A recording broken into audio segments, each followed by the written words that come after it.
Good evening.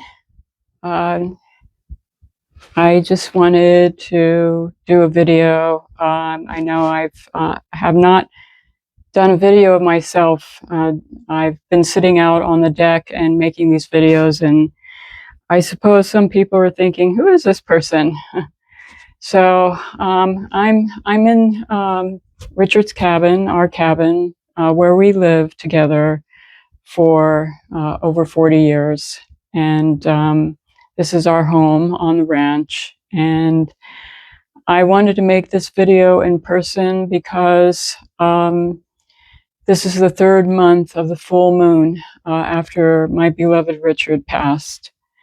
And I was looking at the moon yesterday, well, no, today, this morning, and early in the morning, and the moon rises that way towards the ocean. In the evening, it comes up over the mountains in the early evening, and in the early morning, if you're up early enough, it will rise on the west side of over the sea. And I was looking at this big, beautiful orange moon just rising up, and I thought, I just did a blessing for Richard with that beautiful moon. There's something to souls that leave on a full moon. If you're, spiritually aware, it's pretty heavy. It's pretty heavy. It's.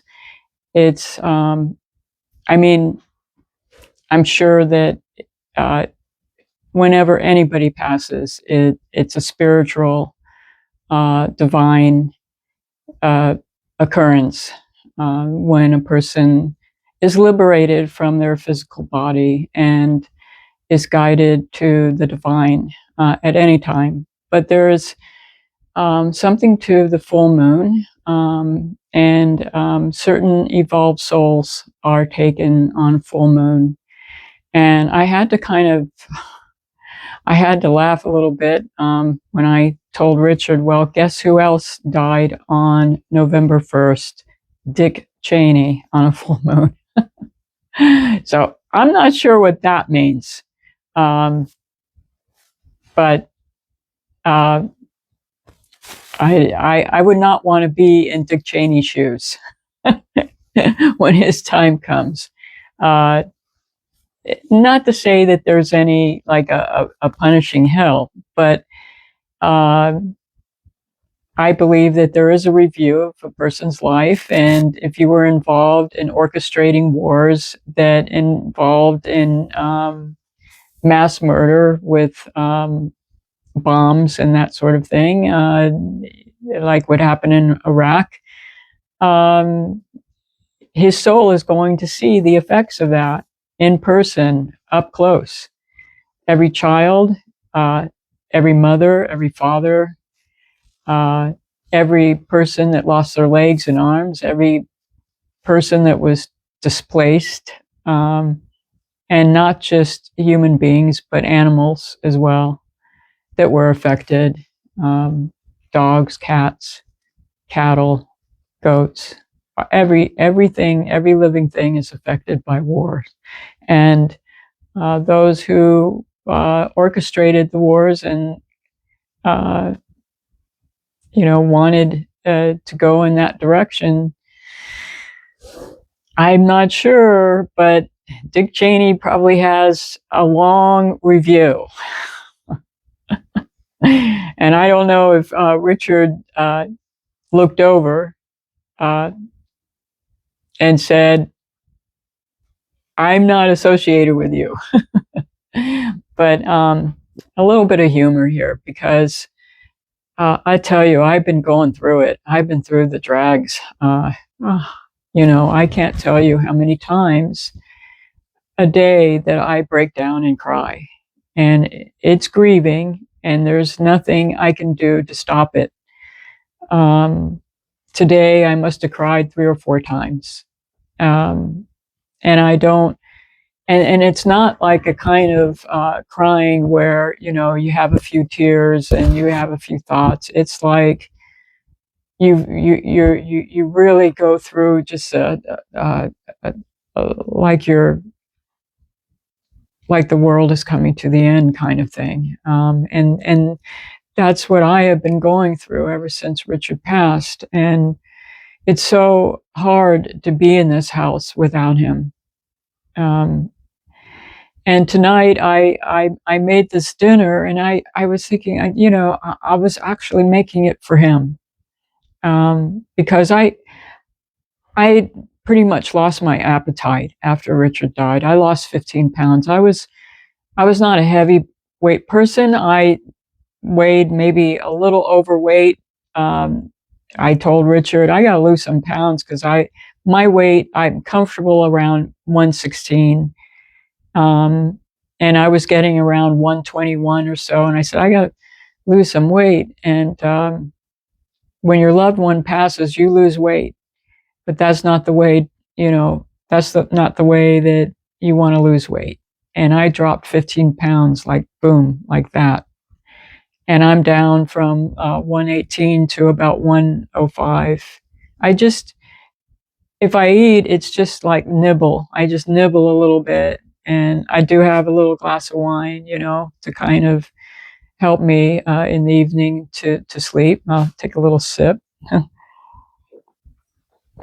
But I made this Italian dish that Richard would have loved, and I have to admit, it came out really good. I sautéed some zucchini with fresh basil and tomatoes, onions, and garlic, and with a little side of spaghetti. And the thing that really makes it is the fresh basil. I remembered that from The Sopranos.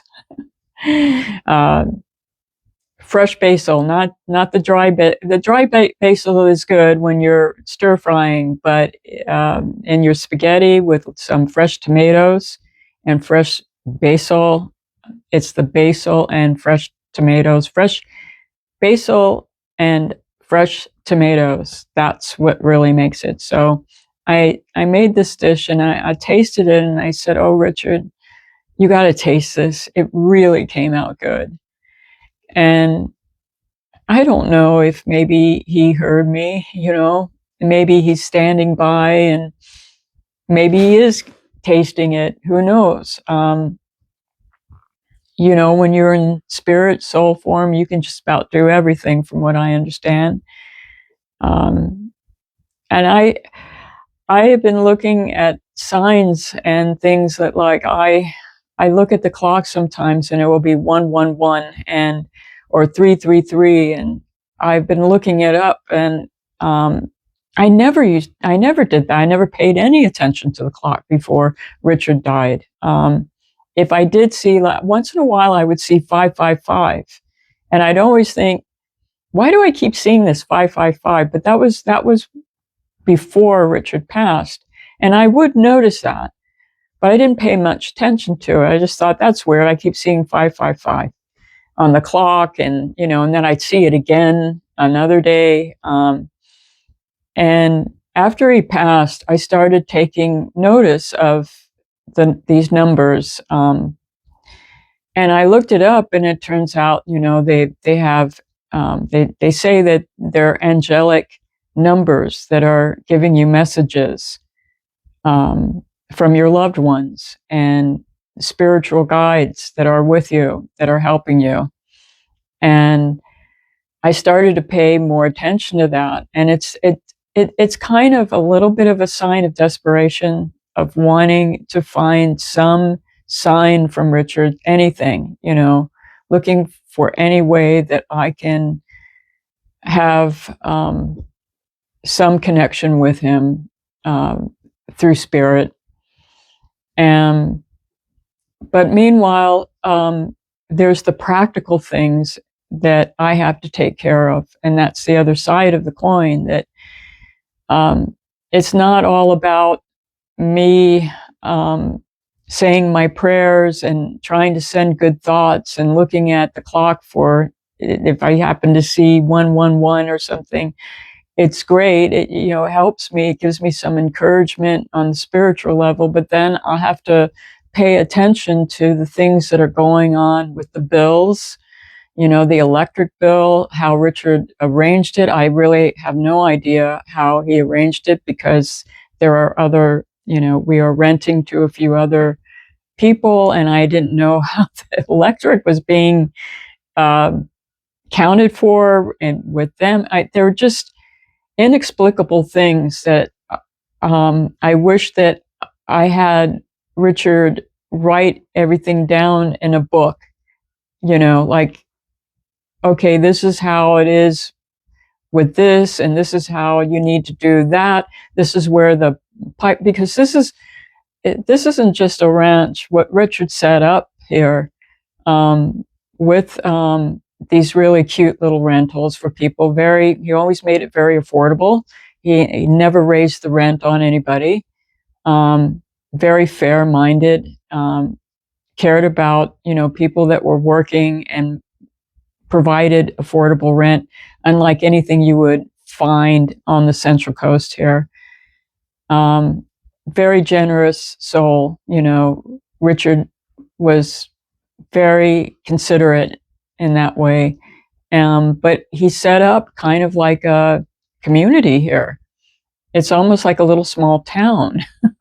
I mean, it's not big. I mean, there's just, there's a few rentals, but there's a lot involved with the water. Everything here is independent. We're not dependent on water from the city. We have to provide our own water from the well. There's pipes that, you have to know about, where these pipes are going and how they're connected in case anything goes wrong.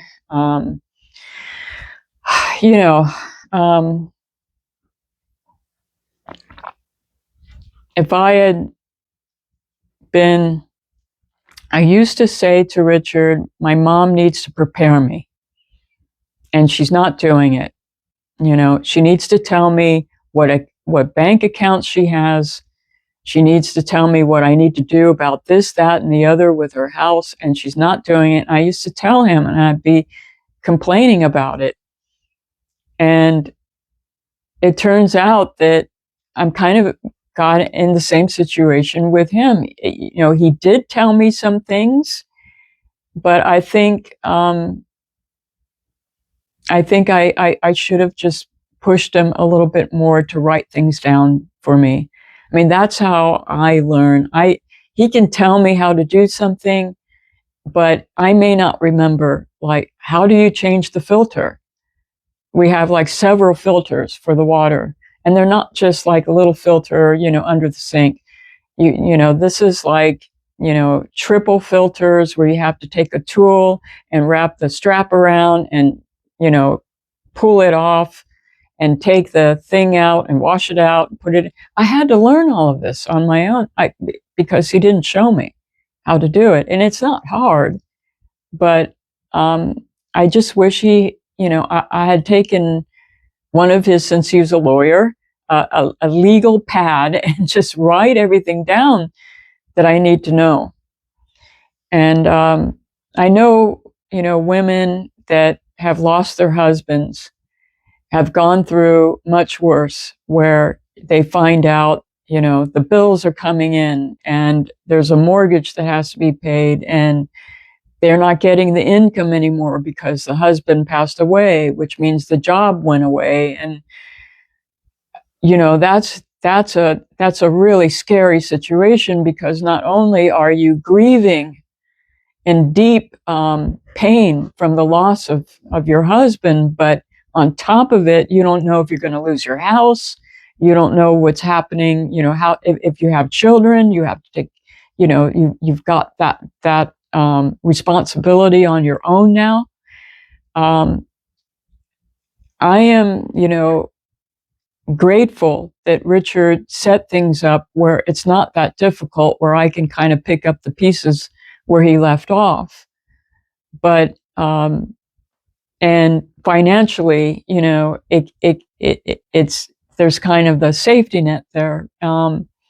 But I am acutely aware and sympathetic to women who have been in this situation. And it reminds me of a movie with Jessica Lange that Richard and I used to watch quite a few times.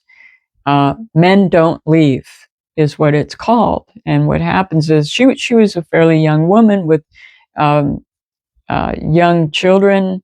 Well, one was a teenager and the other one was a small boy of about 4 years old. And he was in construction, and something happened where he went to the house and he got involved in some kind of electrical problem, and he ended up getting electrocuted and killed. And then that left her with finding out that that things were not paid off. There was a mortgage, and they were deep in debt, and she didn't even know it. And this happens, to so many women, because the men usually take care of the finances. They usually, the wives may do some accounting, but a lot of times, in my case with Richard, he took care of everything. I didn't know anything. We used to, like I said in a previous video, we used to joke about how I was a Stefford wife and happy to be that, I was the homemaker. I didn't, pay the bills. I went to the market and bought the groceries and, kept the house nice and, made things comfortable, and enjoyed cooking. That was my thing, my thing to keep our lives happy together. But he took care of all the bills that came in, and I had no idea how many bills no wonder he set up so many rentals, because I'm seeing these bills that are, it's not just the electric bill, it's like this bill and that bill, and, pay this, pay that, And with my mom's house, it was simple, and especially in Tennessee, there's, once a year you pay the taxes, which is cheap there. It's like $800 a year, and it's a really nice house, a beautiful house, but that's all, $800 once a year. And I pay electric bill, which is like $40. I'm not kidding, $40, and I keep it. I have neighbors that keep either the air conditioning regulated when it's hot, to a comfortable temperature, so nothing gets moldy or anything. And then during the winter, they set it at a certain temperature. And the most it goes up is like 60 or 70, even during the winter when the heat is on. I'm getting a $300 friggin' bill for PG&E for just, my own house. $300. I don't use any heat. I'm, the hot water is propane, and the dryer is propane, and the lights are LED lights that can't be using very much. So I'm thinking, okay, what's going on here? Am I paying for is it connected with the other rentals, and that's why it's a little higher? Not a little, but a lot higher, because I know I'm not using $300 a month worth of electricity. I know I'm not. And so all of these things come up, and I'm thinking, I want to just, call Richard. Hello, Richard, get your ass back here, because I don't know what the hell is going on. Again, a little bit of humor, because there's not a lot of joy in my life right now. I was, and when I was going through one of my crying, which I do a lot, and it comes on whenever I never know when it's going to happen. And I just feel this sense of joylessness, no joy inside of me, just sadness, just this heavy sadness. And, eventually that lifts a little bit, but it's always there. This sadness that I never experienced in my life. I've never, you go through ups and downs in life, but I've never had where I'm sad all the time. All the time. Even right now, I'm making this video, but there's a part of me that's sad all the time. And I just wanted to explain a little bit more, what I'm doing with my life after I lost the most beautiful companion and soul of my life, my life companion. And I'm trying to figure it out as I go, day by day. And I just wanted to say, for the few people that have tuned into my channel, few, I don't get very many viewers, but for those who have tuned in, thank you for listening. And it may be because you're going through some similar experience of losing a loved one. And I can tell you, I relate. It's not easy. It is not easy. I was going back and looking through some of the passages of Joan Didion's book, Magical Thinking, and I don't know how that woman did it, because not only did she lose her husband, of her, like exactly in my situation, her, lifelong companion that she had been with for, half a century, for over 40 years.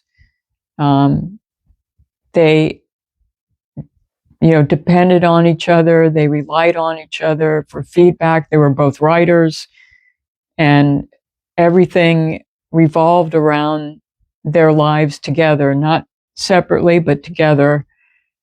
And she not only lost him, but she lost her daughter, like a year later, from a terrible infection that she got. I believe she should never have gone into the hospital.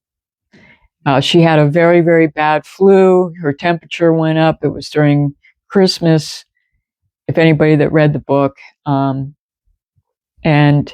when I was reading that, I thought, oh, big mistake. She should have just tried to beat that flu at home, because sometimes when you go in the hospital, they give you all these pills, and then you end up with maybe a staph infection, which makes it even worse. She ended up getting a terrible, terrible infection, and it went into her brain, and it was just, she was a young woman, couldn't have been more than 30 years old or so. And so that, I thought to myself, my God, I'm going through this loss with Richard, and I can't even imagine what Joan Didion had to go through, losing her husband and her daughter almost right after losing her husband. Boy. But then she ended up writing 2 books that turned out to be, I think, the best books that she's ever written. So there's that. Okay, well, anyway, thank you for listening. And I just wanted to show my face. Here I am. There is a person behind those scenes when I take those videos outside on the porch. All right, thank you for listening. Bye-bye.